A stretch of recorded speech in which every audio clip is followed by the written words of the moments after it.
അസ്സലാമലൈക്കും എൻ്റെ മുത്തുമണികളെ, എന്തെല്ലാം വിശേഷങ്ങൾ? നിങ്ങളെ സുഖം തന്നെയല്ലേ? അപ്പം ഞാനിന്ന് വന്നിട്ടുള്ളത് എല്ലാവർക്കും ഒരുപോലെ ഉപയോഗിക്കാൻ പറ്റുന്ന ഒരു റെസിപ്പി ആയിട്ടാണ്. അത് നമുക്ക് ഡെയിലി ഈ പച്ചമീനും അല്ലെങ്കിൽ ബീഫ്, ചിക്കന് ഇതെല്ലാം കഴിക്കുന്നത് ഒന്നും ഒഴിവാക്കിയിട്ട് എപ്പോൾ ഇതല്ലേ കഴിക്കുന്നത് നമ്മൾ. അപ്പോൾ കുറച്ച് ഇടയ്ക്കെപ്പെങ്കിലും നമ്മുടെ നാടൻ ഭക്ഷണം കഴിക്കുന്നത് ഏറ്റവും ഉപകാരമായിരിക്കും. എന്താ പറയണ്ടേ, നമ്മൾ ഇത് പാവപ്പെട്ടവർക്ക് എസ്പെഷ്യലി ഞാൻ അങ്ങനെ ഒരു ഇതിൽ പറഞ്ഞതല്ല കേട്ടോ. എന്ന് വെച്ചാൽ ഞാനൊക്കെ എൻ്റെ ചെറുപ്പത്തിൽ ഒരുപാട് കഴിച്ചിട്ടുള്ള ഒരു കറിയാണിത്. ഇതെല്ലാം നമ്മൾ കഴിക്കണം ശരിക്കും. എൻ്റെ മക്കളെ ഞാൻ A to Z പറഞ്ഞ പോലെ എല്ലാം ഞാൻ കഴിച്ചിരുന്ന പണ്ടുള്ള ഉണ്ടാവില്ലേ, അങ്ങനത്തെ കറികളെല്ലാം എൻ്റെ മക്കളെ കൊണ്ട് ഞാൻ കഴിപ്പിക്കും. എന്താ പറയാ, സത്യം പറഞ്ഞാൽ എൻ്റെ ഒരു പരീക്ഷണ വസ്തുക്കളാണ് എൻ്റെ മക്കൾ എന്നും നിങ്ങൾക്ക് ഉപമിക്കാം. അപ്പം ഞാൻ തുടങ്ങട്ടെ. അതിലേക്ക് ആവശ്യമായിട്ട് നമുക്ക് കുറച്ച് തേങ്ങ വേണം, നല്ല കുഞ്ഞുള്ളി മീൻസ് ചെറിയ ഉള്ളി. അപ്പം നല്ല മാഷി പോലെ നമുക്ക് എന്താക്കാം, നമ്മുടെ മിക്സിൻ്റെ ജാറിലിട്ടിട്ട് അടിച്ചിട്ട് വരട്ടെ. ഓക്കെ, നമ്മുടെ മെയിൻ ഇൻഗ്രീഡിയൻസ് ആയ ഉണക്ക് ചെമ്മീൻ നന്നായിട്ട് കഴുകിയിട്ടുണ്ടല്ലോ. ഞാൻ ജസ്റ്റ് ഒന്ന് ചൂടാക്കി ഇനി അരക്കണ്ട കേട്ടോ, ഒന്ന് ക്രഷ് ചെയ്തെടുത്താൽ മതി. ഒന്ന് ചെറുങ്ങനെ ഒന്ന് നേർന്ന് കിട്ടിയാൽ മതി, അധികം നേരണ്ടേ. ഒന്ന് ചെറുങ്ങനെ ഒന്ന് ഒറ്റയടിക്ക്. അപ്പം അതും കൂടി ഒന്ന് റെഡിയാക്കിയിട്ട് വരാം കേട്ടോ. ജസ്റ്റ് ഇതേപോലെ ഒന്ന് പൊടിച്ചെടുത്തിട്ടുണ്ട്. ഇനി നമുക്ക് അടുപ്പത്തുള്ള പരിപാടി ബാക്കി നോക്കാം. പുറമേ ഉള്ളതെല്ലാം മിക്സിൻ്റെ പരിപാടിയെല്ലാം കഴിഞ്ഞ് ഇനി അടുപ്പത്തേക്ക് നേരെ പോവാം കേട്ടോ. ചട്ടിയാണ്, മണ്ണിൻ്റെ ചട്ടിയാണേ വെച്ചത്. അപ്പം അത് ചൂടായിട്ടുണ്ട്. ഒരു തരി നെയ്യ് പോലും വേണ്ട. നെയ്യ് എന്ന് പറഞ്ഞാൽ ഇവിടെ നെയ്യാണ്. എണ്ണക്ക് നിങ്ങളെ ചിലർ നാട്ടിൽ എണ്ണ എന്ന് ഉപയോഗിക്കും അല്ലേ, ഇവിടെ നെയ്യെന്നാണ് പറയുക കേട്ടോ. വെളിച്ചെണ്ണ ആയാലും ഓയിലായാലും ഒരു തരി നെയ്യ് പോലും ഇതിനാവശ്യമില്ല കേട്ടോ.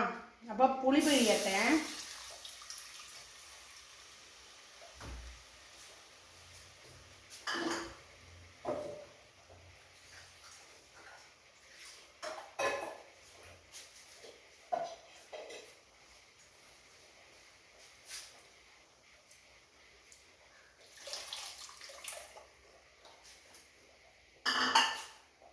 അതിലേക്ക് 4-5 പച്ചമുളക്, 2 തക്കാളിയാണ് ഇട്ട് കൊടുക്കുക. ആവശ്യത്തിന് ഉപ്പിട്ട് കൊടുക്കുക. പൊടി ഉപ്പാണ്.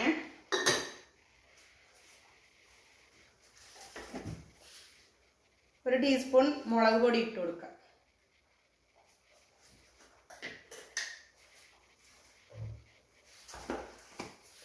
കാൽ ടീസ്പൂൺ മതി മഞ്ഞൾ കുറച്ച് മതി. കൂടുതലായാലും ഒരു കയ്പടിക്കും പോലും. മഞ്ഞൾ കുറച്ച് മതി കേട്ടോ. അപ്പം ഇനി ഇത് ഇവിടെ കിടന്ന് നല്ലോണം നന്നായിട്ട് തിളച്ച തക്കാളി എല്ലാം വെന്ത് കിട്ടണം കേട്ടോ. അപ്പം അത് നല്ലോണം വെന്ത് കിട്ടട്ടെ.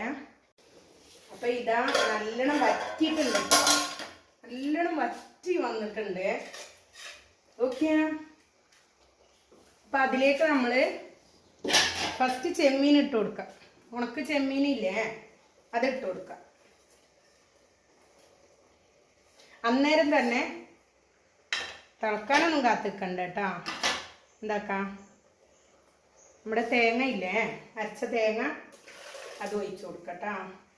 പിന്നെ ഇതിൽ എനിക്ക് നിങ്ങളോട് പറയാനുള്ളത് എന്താണെന്നറിയോ, കൂടുതൽ കറി ഇങ്ങനെ നീട്ടി കൊടുക്കണ്ട, വെള്ളം ഇങ്ങനെ കൂടുതലാക്കണ്ട, കുറച്ചൊരു കുറുന്നനെ വേണം. അതാണ് അതിൻ്റെ ഒരു പരുവം. അപ്പം ഇത് കണ്ടോ, ഇതാണ് ഇതിൻ്റെ ഒരു പരുവം. ഞാൻ അധികം വെള്ളം ഇങ്ങനെ എന്താ പറയുക, ചിലരുണ്ടാവില്ലേ പ്രളയം വന്ന കാലത്തുള്ള മറ്റേ ഒരു വെള്ളം ആ സമയത്ത് കറി വെക്കുമ്പോൾ ഓരോരുത്തർ പറയും പ്രളയമുള്ള പോലെയാണ്. അപ്പം അതുപോലെ വേണ്ട.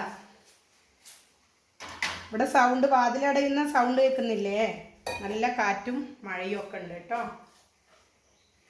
അപ്പോൾ ഇനി ഇത് ഒന്ന് നന്നായിട്ടൊന്ന് തിളക്കുക, എന്നിട്ട് ഓഫ് ചെയ്യുക. അപ്പോൾ അതൊന്ന് തിളക്കാൻ നമ്മളൊന്ന് സമയം കൊടുക്കുക.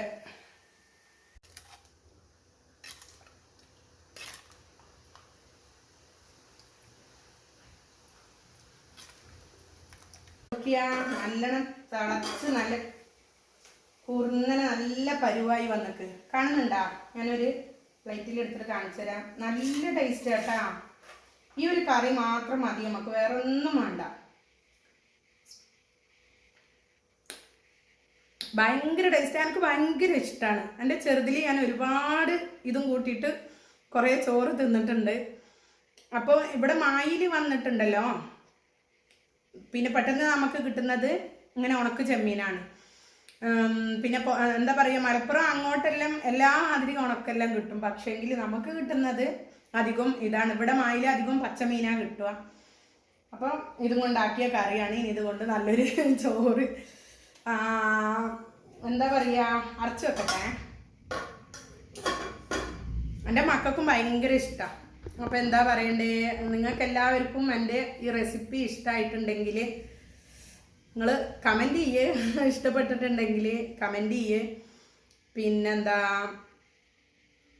വീഡിയോ ഇഷ്ടമായിട്ടുണ്ടെങ്കിൽ ഒന്ന് സാധാരണ പറയുന്ന പോലെ തന്നെ ലൈക്ക് ചെയ്യുക, ഷെയർ ചെയ്യുക. സബ്സ്ക്രൈബ് ചെയ്യാത്ത കൂട്ടുകാരുണ്ടെങ്കിൽ ഒന്ന് സബ്സ്ക്രൈബ് ചെയ്യുക കേട്ടോ. ഇൻഷാ അല്ലാഹ് വേറൊരു വീഡിയോ ആയിട്ട് വരാം. അസ്സലാമു അലൈക്കും.